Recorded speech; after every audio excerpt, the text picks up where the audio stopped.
Baik, kita mulai saja. Di halaman pertama kita kenalkan anak-anak kita tentang huruf-huruf bertasdid.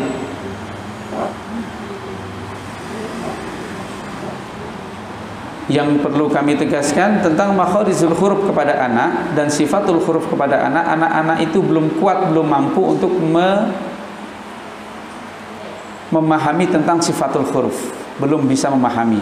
Yang paling gampang dan paling dekat dipahami anak itu makharijul huruf. Itu yang paling dekat. Maka sifatul huruf itu pakai kepada kita, prakteknya saja kepada anak-anak. Kalau makharijul huruf bisa kita ajarkan kepada anak. Misalnya membaca huruf kha misalnya. Kha sampai muntah nggak apa-apa. Kha. Nah. Tapi kalau kita bilang kha itu huruf isti'la, nah, belum paham ya, belum paham. Jadi itu untuk kita saja. Tetapi cara mengucapkannya harus sesuai dengan sifatul huruf. Misalnya harus membaca kasroh, coba kasrohnya gimana? Ya, min akhihi, coba kayak apa? Min akhihi, bukan belum min akhihi, min akhihi. Nah, karena mengajarkan kepada anak lebay sedikit nggak apa-apa. Maka huruf isti'la itu dulu waktu kami pembinaan, huruf isti'la itu mengangkat bibir bawah, itu sebenarnya bukan mengangkat bibir bawah, itu hanya memberikan semacam contoh yang bisa dilihat oleh anak-anak. Kalau mengangkat lidah, mengangkat pangkal lidah itu gak kelihatan. Kayak apa mengangkat pangkal lidah? Kayak apa Pak Ustadz mengangkat pangkal lidah? Nggak tahu. Edukasinya nggak kena. Maka diedukasikan dengan mengangkat bibir bawah. Min akhihi, min akhihi, itu edukasi saja kepada anak-anak. Nanti kalau sudah mulai mengerti baru diperhalus, jangan bibirnya yang diangkat, cukup lidah belakang yang mungkin ngefek kepada rahang bagian bawah. Efeknya saja seperti itu. Tapi tetap itu harus kita ajarkan. To misalnya, ya harus sirata. Misalnya huruf to yang berharokat kasroh, ya min tin, ya kita angkat saja nggak apa-apa. Min tin, daripada anak-anak jadi tak min tin, ya jadi gitu jadinya. Bismillahirrahmanirrahim. Sama?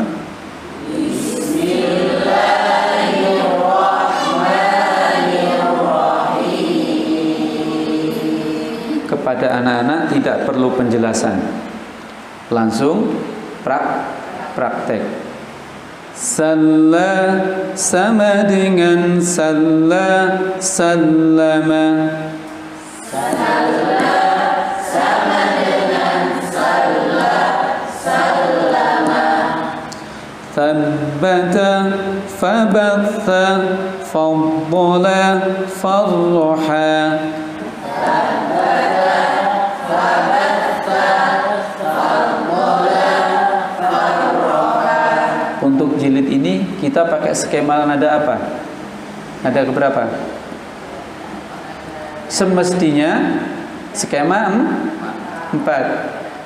Datar, naik, turun. Semestinya. Prakteknya seperti apa kalau skema 4? Tabbata fabatha faddalla. Mestinya begitu. Tapi kenyataannya di lapangan itu memakai skema 2. Naik, datar, turun, datar, turun. Itu yang terjadi. Tidak apa-apa. Itu ya, tidak apa-apa. Itu semua TPQ. Tidak ada yang memakai skema 4 di jilid ini. Memakai skema 2. Datar, turun, datar, turun. Akhara, qaddama, rattala, yassara. Bersama-sama, langsung ke bawah. 1, 2, 3. Akhara, qaddama, rattala, yassara. Yu'ajjilu, yukadzibu, yubashiru, yudhillu. عطلت سجرت ثوبت سعرت صفا حقا سحار قهار ركعا سجدا قيما عتيا. Saya di sini tidak ngajak untuk membaca banyak-banyak, cukup di pokok materi-materinya saja. Karena insya Allah ustadz-ustadzahnya sudah ahli dalam metode ini insya Allah. Kemudian mengenalkan tentang mad jaiz dan mad wajib. Mad jaiz dan mad wajib itu untuk anak-anak sekelas jilid 4 itu belum bisa memahami mana yang satu kalimat, mana yang dua kalimat. Kalau mad jaiz itu mad bertemu alif dalam lain kalimat. Kalau mad wajib mad bertemu dalam satu kalimat. Itu anak-anak akan bingung mana yang satu kalimat, mana yang dua kalimat. Untuk menandainya di mana? Kalau mad jaiz setelah mad hurufnya berbentuk alif. Kalau mad wajib berbentuk hamzah. Itu saja yang gampang untuk dipahamkan kepada anak-anak. Kemudian untuk memahamkan 2 dan 2,5 alif bagaimana? 2 dan 2,5 alif ini yang agak susah kita untuk membedakan. Kalau yang guru-gurunya insya Allah sudah bisa memahamkan kepada anak ini bagaimana. Ini yang 2 alif seperti ini bacanya, 2,5 alif seperti ini bacanya. Maka guru-guru tilawati bersepakat kalau 2,5 alif itu dari mad tabi'i dipanjangkan sedikit saja, tidak perlu panjang menyerupai mad jaiz, mad wajib.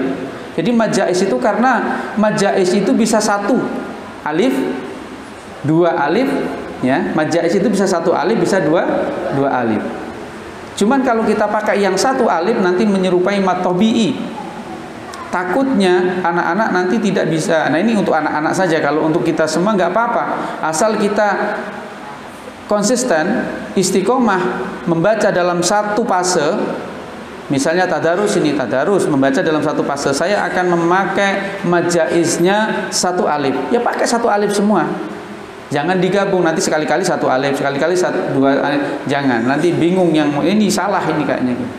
Misalnya jadi imam, membaca mad jaiznya pertama 1 alif. Nanti di rakaat kedua membaca mad jaiznya 2 alif. Nah, bingung nanti yang ini. Oh, ini salah kayak tadi ini. Dikira salah. Harus konsisten. Sedangkan mad jaiz, mad wajibnya boleh dipanjangkan untuk anak-anak. Ini mad jaiz. Untuk mad jaiz dari mad kita tambahkan 1/2 alif saja. Minimal 1/2 alif setelah mad tabi'inya. Maksimal 2 alif. Kita pakai skema 1 saja langsung turun. Ma'amuruhu. Insyaallah bisa dipahami ya. Mad jaiznya cukup mad tabi'i ditambah setengah. Sebab kalau diambil 2 alif sekaligus bahayanya menyamai mad wajib. Ini metode saja.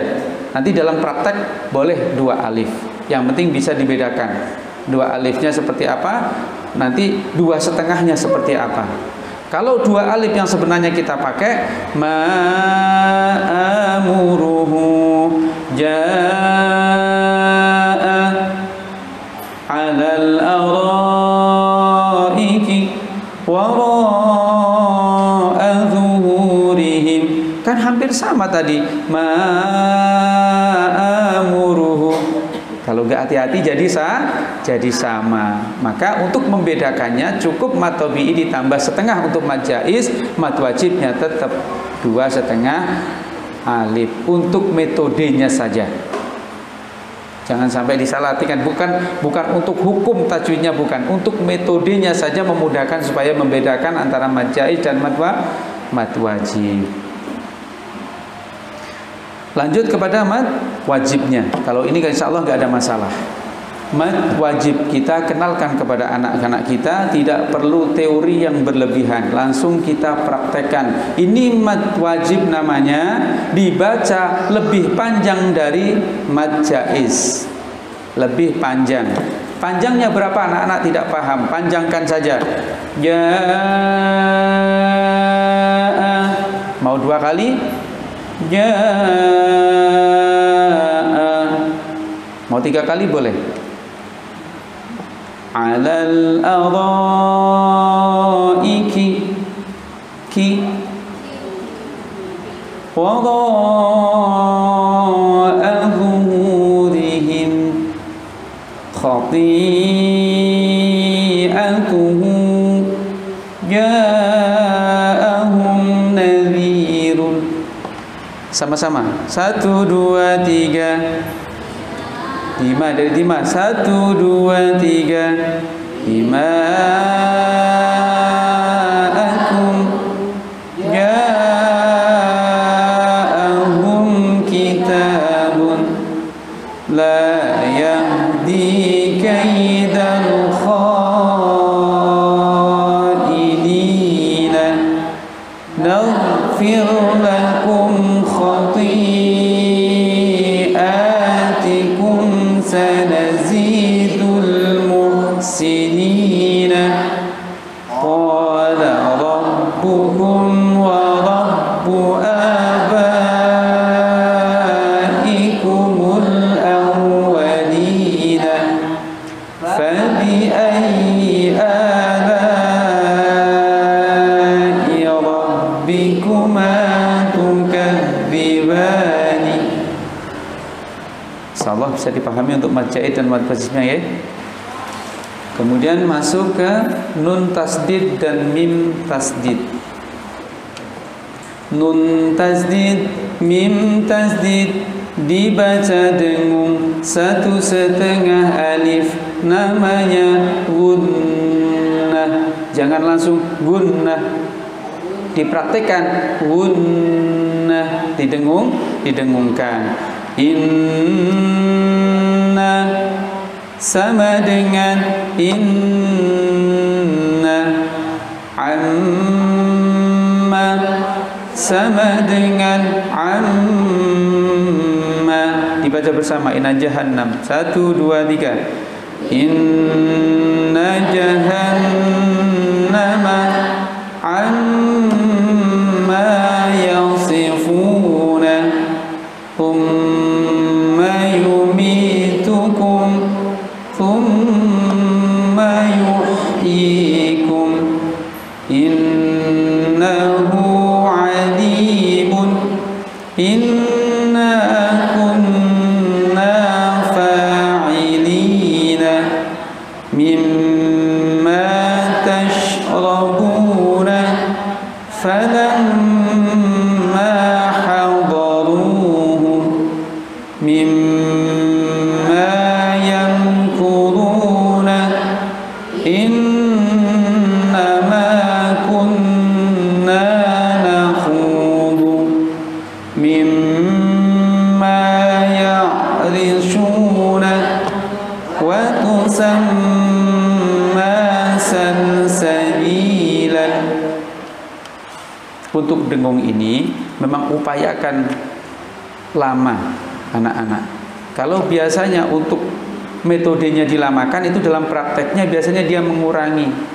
Kalau kita bacakan sedikit, misalnya innalladzina amanu, nanti anak-anak akan bacanya innalladzina amanu sama dengan illalladzina amanu. Apa bedanya? Illalladzi sama innalladzi, jadi sama, padahal inna itu gunnah, illa bi ghairi gunnah. Kok jadi sama? Karena dari pembelajaran awalnya tidak dibedakan antara dengung dan tidak dengung. Ini bahaya. Terjadi banyak terjadi. Di sekian TPQ yang ada itu ada saja yang seperti itu. Jadi membaca antara yang dengung dengan tidak itu hampir sama. Selanjutnya mengenalkan waqaf. membaca di akhir kalimat atau di akhir ayat. Tidak mengenalkan iftidaknya di sini ya, hanya waqafnya saja.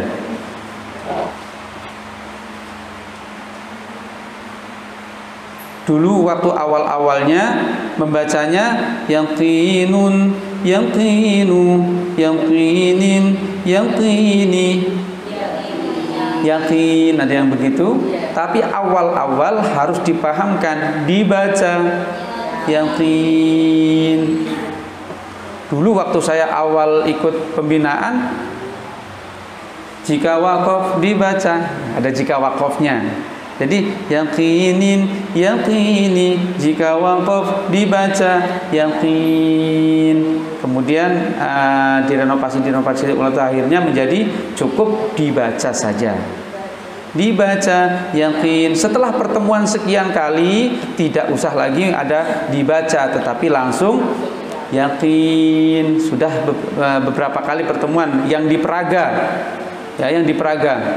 Kalau yang di sini boleh dibaca, boleh langsung ya yakin. Ada yang wakofnya. Ya wakofnya ada yang begitu. Jadi boleh-boleh saja. Tapi saya sendiri itu memahamkan kepada anak di jika wakof. Jika wakof dibaca yakin awalnya waktu di Praga. Belum masuk ke sini.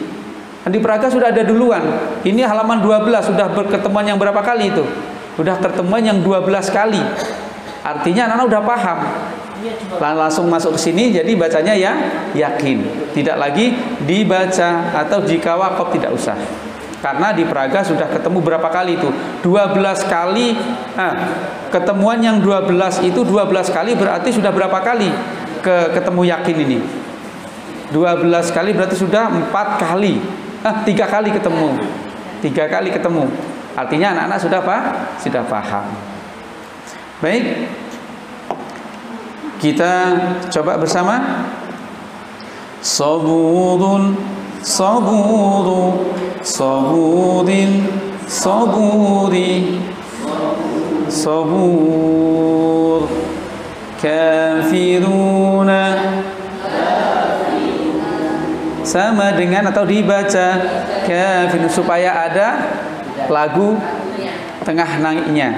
Nah, kafiruna dibaca kafirun, khaliduna dibaca khalidun.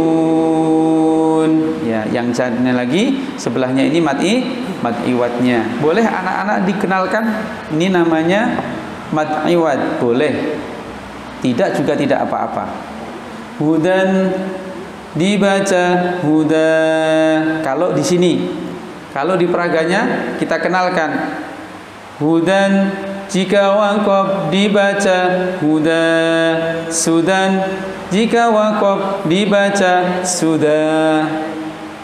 Ya, ini namanya mad iwad anak-anak. Gitu aja, sekedar saja, tidak ditanamkan, hanya dikenalkan saja. Karena nanti sudah ada di tajwidnya, pendalamannya. Idza tajalla dibaca idza tajalla, idza talaha dibaca idza talaha. Ya, huruf H ini memang kalau kita sendiri yang membaca, kan huruf halak ini kan, huruf halak bahkan yang paling dasar, dia sejajar dengan hamzah, ha ini. Nah, jangan sampai dia turun ke perut, ke dada, getarannya. Hanya sampai di sini saja. Ha, 3 ha. Ini banyak ihdinas, idza talaha. Nah, ini jadinya nanti ada tasdid. Begitu dia turun, tasdid keluar pasti. Idza talaha. Nah, ada tasdidnya. Maka hati-hati, tetap ada di dasar atau di pangkal tenggorokan. Jangan sampai turun ke dada.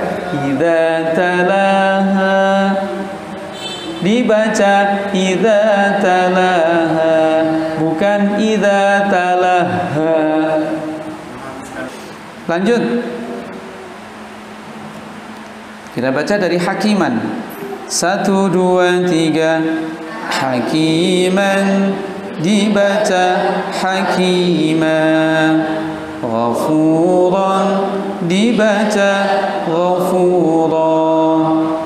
Al-Qari'atu, dibaca Al-Qari'ah. Kathiratun, dibaca Kathirah, dan seterusnya. Lanjutkan pengenalan lafdzul jalalah. Kita cukup mengenalkan kepada anak-anak lafadz Allah. Tahu lafadz Allah? Tahu. Di sini ada yang warna merah. Itu lafadz Allah.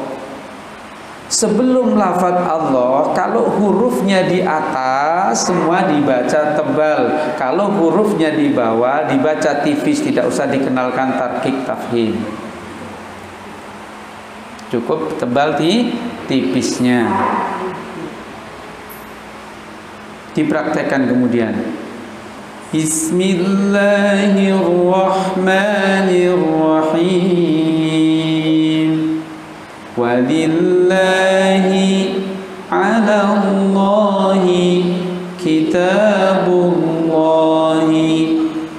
wasjudu lillah fi sabilillah.